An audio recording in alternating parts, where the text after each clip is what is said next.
Alright, man. Today is February 10th, 2023. This is being recorded at 8:45 a.m., and this is episode 46 of the Cozy Corner of Cinema.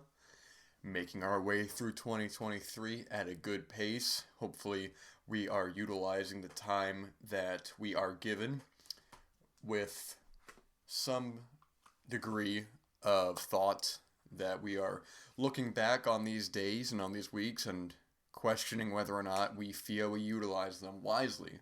Whether that is working on our creative passions or looking back and simply enjoying the time that we had and not wondering where'd the time go in a negative way. People always say that when you get older, time feels like it goes faster and faster, and that's completely relative. Or not relative, I apologize. It's completely subjective. Um, and it's going to keep on feeling that way, but it only matters what you do with that time. If you can look back and say, did I do what I wanted to do, whatever that might be, working on whatever dreams that you may have and want to put the time in for, or simply utilizing the days in ways of personal growth or relaxation, whatever that might be.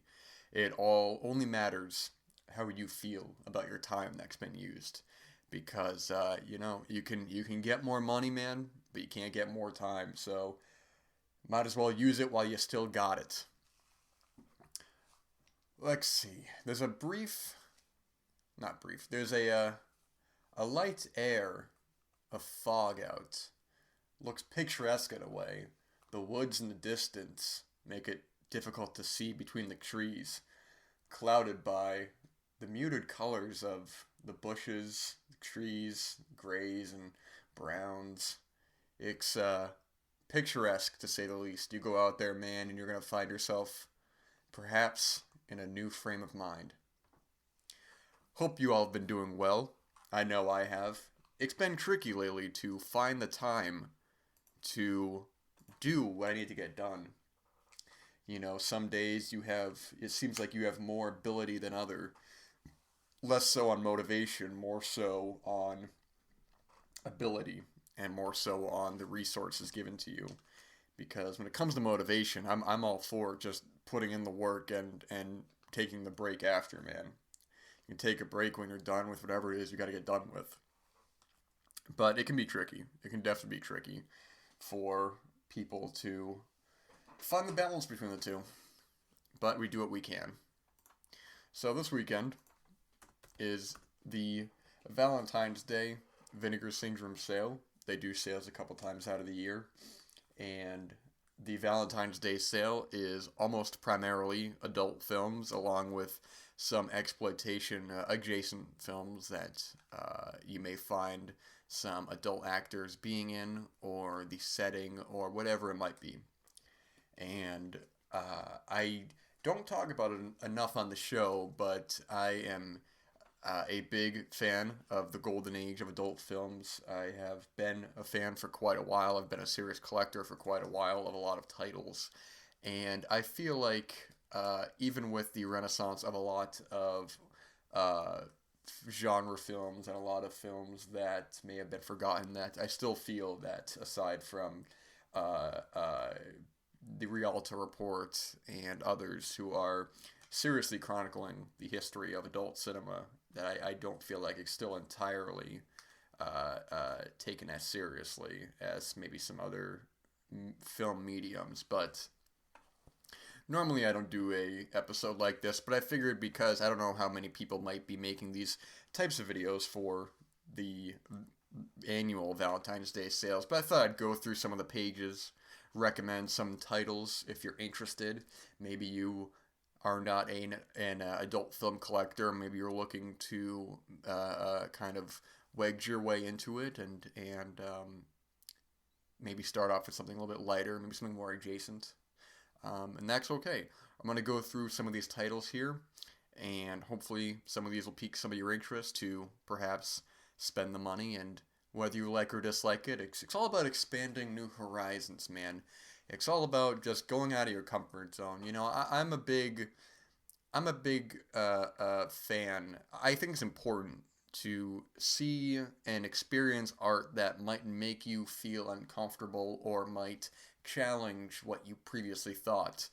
I've mentioned before with documentaries, especially, I feel like documentaries are the most important films to see. Now, whether or not what you feel is important is entirely subjective. It's in the eye of the beholder. But documentaries, I feel above all else, above all other cinematic endeavors, it is the one that, on top of being perhaps the most educational in terms of the most literal, um, it is the one where you're going to get maybe not something more out of it, but I believe that your worldview might change a bit if you happen to surrender yourself to a documentary that you might not normally have seen otherwise. For example, I'm a meat eater. I'm still a meat eater. I've had an acquaintance of mine who was I can't remember if he was vegan or vegetarian, but he recommended some documentaries to see about the factory farming and all that, and I saw those, and it gave me a new perspective onto eating meat. And I still eat meat. I'm not going to say that it's going to stop you from doing something, but it is good to have perspective. I've seen many documentaries on, I've seen like Earthlings and films like that about animal mistreatment, and it's horrific, and it has made me think differently. And draw my own conclusions, as well as seeing documentaries maybe politically you don't necessarily agree with, and you can see where the faults might be in that filmmaking, but you gain a new perspective, whether or not you agree or disagree or whatever like that. It's important to branch out and to not just watch or experience art that you find safe, and I truly do think it is important to do that. And whether or not you choose to is totally up to you. No one should force you to watch anything you don't want to watch. If you feel it'll make you uncomfortable or anything like that, then you shouldn't do it, obviously. But with that said, I thought I'd recommend or go through maybe a couple titles here and there. Maybe point out some ones. I do in fact point out some ones that are worth your time. So let me have a sip of this beverage, and we're gonna go right into it. The cat is sleeping right in the corner there, experiencing complete joy that we all aspire to. Okay. So, at the top of the page, a re-release that is getting a new slipcover is from director Roger Watkins, who most famously made the cult film House on Dead End Street, also known as The Cuckoo Clocks from Hell. An interesting film, but two of his adult films that have been released by Vinegar Syndrome that coincidentally have also had new slipcovers, the first of which being Corruption, the Jamie Gillis experimental film that is terrific. And this film, I don't know if I like more or less, but I find just as interesting, and that is Her Name Was Lisa, starring two of my favorite adult film actors, Vanessa Del Rio and Samantha Fox. And this was one that you watch this film, you watch Roger Watkinson's direction, and you see that, which I may have talked about before, but I think Roger Watkins, if given a good script and given carte blanche, could have been a much bigger, more interesting filmmaker, because a lot of the photography and a lot of the camera work he does here is excellent.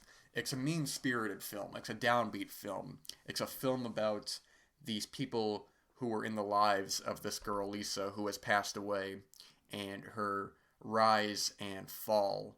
It's a tragic film, but it's very well done. Like I said, some of the imagery is incredible. They utilize a great fisheye lens at one point and something of a flashback, or not a flashback, I'm sorry, in a hallucinatory state, in a drug-induced state. And even some of the singular shots. There's a whole sequence involving, BDSM, and it's so well directed. It's truly, Roger Watkins was just such a great photographer, a great director, I feel. Last House on Dead End Street was a very early amateur work. I still enjoy the film. It has a underlying sleaziness that works in the film's favor, but ultimately I feel his later adult stuff is much more interesting than that, much more polished, to say. This is one that I believe is well known, but I hope that with this new slipcover, it will allow people to give it the re-evaluation that it should have. The American Genre Film Archive (AGFA) right now have the first two Doris Wishman sets on sale. Now, I admittedly I only own the Twilight Year set. I do not own the other two, but Doris Wishman is such an interesting filmmaker. Did a lot of very bizarre, quality all over the place types of films. I mention it because I have seen I think most of the films in the Twilight Year set, and there are some strange films in there, man. Let me tell you, I recently watched Let Me Die a Woman, which I suppose is documentary, although I think there are some times where it was a little, to my knowledge, it was full documentary, but it feels staged as a cinematic narrative. And it was making me laugh because there is a doctor in that film who is very clearly reading off a cue card, and the camera is too close to him where you can see his eyes go across. I think that you should watch some of these films beforehand to know whether or not these will be your kinds of films. I find them very interesting. I don't think I would call any of them great, but Doris Wishman, much like Russ Meyer, for the most part, in a lot of fashion. I've mentioned Russ Meyer before. I enjoy some of his films. A lot of his films I find more interesting on a historical level. But I think these are two that you should see some of their films first and determine whether or not you want to dive more into their filmography. Two of the best releases that I think you can buy on this day. Both are compilations, and both are put out by Altered Innocence. And these two sets blew me away. So the first one I'll mention here is a 2-film set with films directed by Arthur Bresson Jr. We have Forbidden Letters and Passing Strangers. Now, Forbidden Letters is the main headliner in this. Well, what's weird, it's on the cover of it, but Passing Strangers is listed first. So, for the sake of just talking about them, Forbidden Letters, is, I think, a very interesting film. I like it quite a bit. I don't know if I'm quite in the love category. To my knowledge, I'm not as familiar with Arthur Bresson Jr. as a filmmaker. However, from what I've heard, this is an important gay porn film that what I like about this film is a lot of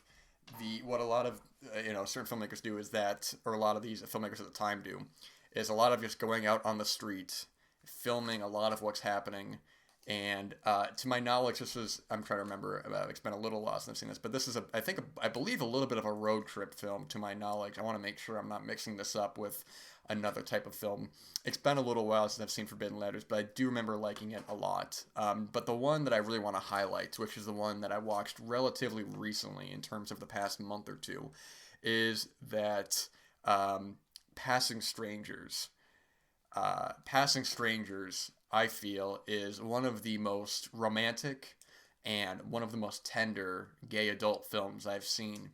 I was watching it, and initially at first, I think because I liked Forbidden Letters, and, sorry, to pause for a moment, so my train of thought might be a little interrupted, but it's, when the film is going along, the way that the actors go off on one each other, interact with one another, I meant to say, and the way that the love scenes are directed, it's not merely, it says right here, more than erotic, and it really is. The way that the love scenes in this are directed, it's not just to get to the end of the sequence, to climax, and then move on with the film, but the way the characters interact, the way they hold each other. I don't know the background on this film. I didn't look at the bonus features on this. I don't know if there were bonus features on this film, but it is so romantic and really is so heartfelt. You really just see the way that he directs it. And really, in retrospect, it made me appreciate Forbidden Letters more, of just a real tenderness to the way he directs these actors. It's oftentimes does not need dialogue, just moments of characters putting their arms around each other, walking along these beautiful vistas in the woods. It's beautiful, man. I truly think that for $20 here, you are really getting yourself into some of what I found to be the strongest gay adult cinema that I've seen. And on that token as well, for also $20, an incredible set is LA Plays Itself, the Fred Halstead collection. Now, this one is a little more um, experimental for sure, a lot more, not quite as romantic as the Forbidden Letters collection. Because with this, you have experimental filmmaker Fred Halstead, and you have 3 films here. I believe 2 features and 1 short. Now, I want to get this right. It is LA Plays Itself, Sex Tool, and what was the 3rd film? And The Sex Garage. That's what it was. I've only seen 2 of the 3 of these. I've seen the 2. I've seen LA Plays Itself and Sex Tool. And LA Plays Itself is the main feature in this. And it's a lot more into the masochism. It's a lot more mean-spirited. But it is very experimental in terms of not exactly filmmaking wise, but a lot of the editing, the loose storytelling. You look at a director like Fred Halstead, and he is there to upset and to titillate. I'm sorry, let me rephrase that. He's upset. I can't speak this right. I just can't speak right now. He is out to push boundaries to show you things that you may find. You may wince at. You know, there's the sequence at the end of LA Plays Itself is certainly one that you watch it and it could make you wince. Although you learn about the making of after, and it's not quite what you see on the screen. But it is very interesting what he does with these films. Is that you like a Roger Watkins. Fred Halstead is such an interesting, cool filmmaker that if given the opportunity, I think could have made some really terrific films. Some more terrific films, I should say. To my knowledge, Fred Halstead and Roger Watkins don't have a big filmography, and I believe Fred Halstead actually died fairly young. From what I've read, his boyfriend at the time died of AIDS, and I can't remember how Fred Halstead passed. I do apologize, but you look at these artists in this period of time, you know, before the AIDS epidemic of the 80s and before there was more caution, especially in the gay community, really. But you just see what interesting works these guys were doing, man, is that it wasn't just about, which, I mean, you know, there was a lot of just, you know, getting the money shot and going home. But you just see these films. That's the difference between these types of films and some others. I think when you tell people that, you know, that these adult films are more, that they're, you know, people I think have an idea of one thing, but it's not. These are very well done, very interesting stories, very heartfelt at times, you know, but also can be very upsetting, and it's not just there to titillate, it's there to provoke something in you, much in the same way that a horror film does.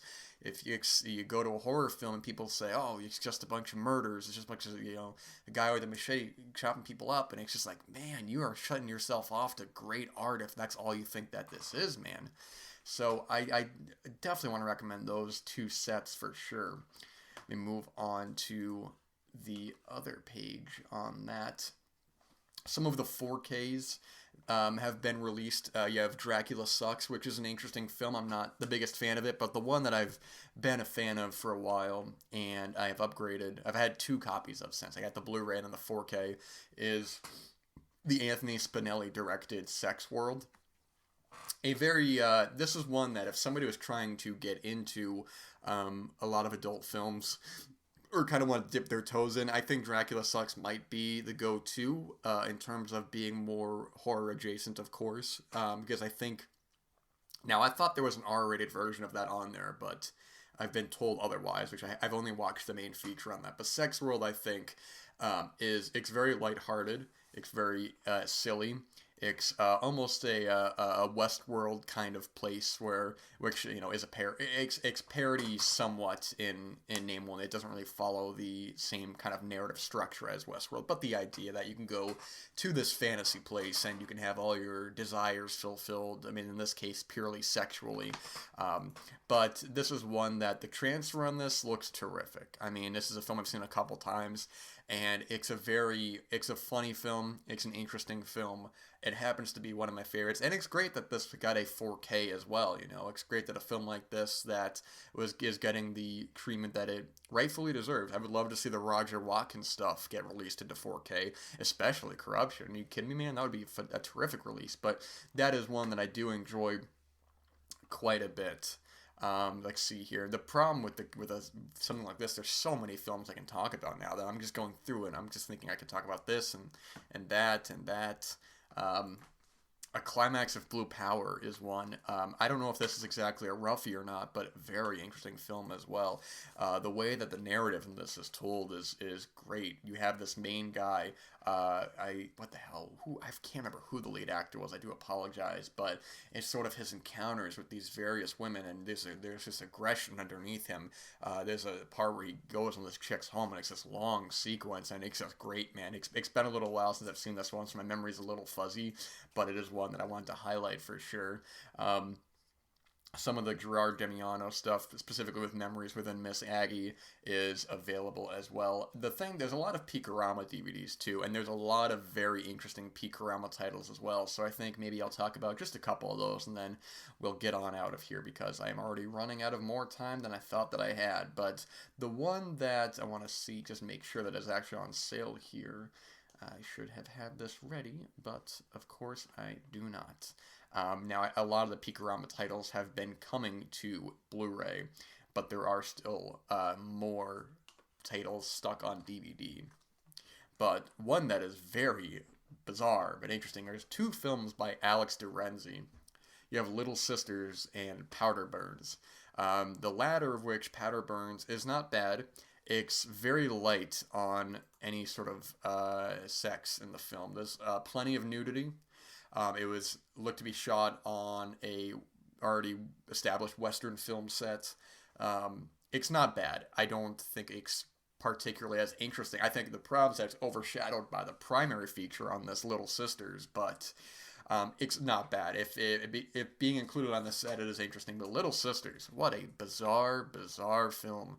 Now, this is one that you have these two girls. Now, who are the actors in this? Oh, geez, I do apologize, guys. I should have been a little more prepared on this. But they're grown women playing. I think they were 13-year-old or 12-year-old. Very bizarre. I wouldn't think too hard about the Freudian part of it. It's not. You can analyze these films to death in terms of any sort of socio-political sort of opinions, but I think you'd be kind of digging yourself a hole that you can't really get yourself out of. But basically, you encounter these strange characters. This mother who is trying to find these two daughters who have been kidnapped. There's just bizarre sequences. It ends, for a movie that could be as dark as it could have been, it ends very funny. It ends very lighthearted. You have all the spoilers if you're that interested, but the bad guys, all the characters come together for this big sing along, and you have this gang of lesbians, and there's a part where you have a whole church that have this gay orgy that's going on. It's so bizarre, man. I saw this once years ago, and it's never left my memory. What a strange film. They just went in the woods and shot this, but gosh, there's something very fascinating about this that I just can't help but recommend. Only $10, so if you're interested in this, man, you've got to give this one a look. As well as one that actually is coming on VHS as well. Now, I've only seen the latter of these two films, but I just wanted to mention it because I thought this was very good. The erotic Adventures of Candy and Candy Goes to Hollywood is getting a VHS today as well, and I have only seen Candy Goes to Hollywood, and I really like this film, man. I found Candy Goes to Hollywood to be just a very fun and enjoyable film. It's very lighthearted. We have Carol Connors, who is such a joy, man. She has a charisma like few other actors do, man. She is just so wide-eyed and enjoyable to watch, and she can really bounce off the comedy of the other characters as well in this, of the other actors, as well as you have actors like, I actually pulled it up here, but you have like John Leslie in this, and Wendy Williams, Richard Pacheco, so there's a good cast in this as well. Really enjoyed this one. I'm not a VHS guy or anything like that. $30 is a little bit much for these films, in my opinion. I think you'd probably be better off just sticking with the Peakorama DVD, but it is worth watching for sure. I really enjoyed this one, but I only have a couple minutes left, so let's see if I can possibly get one more in there. I will go to, let's see, I don't want to spend too much time on this. I mean, the Taboo films, you can I mean, if you know they're going to be your kind of thing, man, go for it. I've just recently watched Taboo 3, so I have seen the first three, and they're wild films, man. I mean, it's pretty just really, I think the first film, when you get, once the wildness of the first film is gone, then the sequels, I don't think, really quite are shocking, if you want to say so, in terms of the context. But I do recommend the great interview with Kay Parker on the Rialto Report, where she talks a little bit about the filming of Taboo and her kind of initial thoughts on the whole idea of the film. But this is available in a box set as well, or you can just get the first one on its own, as well as the second one, and then 3 and 4 are in there, are just set together. But plenty of great titles here. If you're interested, I say, like I said before, go out of your comfort zone. Watch films you wouldn't normally watch, you wouldn't normally think to watch, and who knows, man, maybe they're going to be for you, maybe they're not, but it's all about expanding new horizons and expanding whatever kind of, whatever may contribute to your life, to your art, to see things in a different way, that's what's important, and that's what counts. But with that said, plenty to get done today. Like I said before, not enough time in the day. We got 24 hours, and by God, we're going to use it wisely. So you guys enjoy yourselves, watch some good films, read some good books, of course. Make sure to put in the time for whatever it is you want to do, because if you don't, you're going to wake up one day and go, where'd the time go? Well, man, I'll tell you where it went, but you don't want to know the answer. So you guys have a good one, and I will be back next week.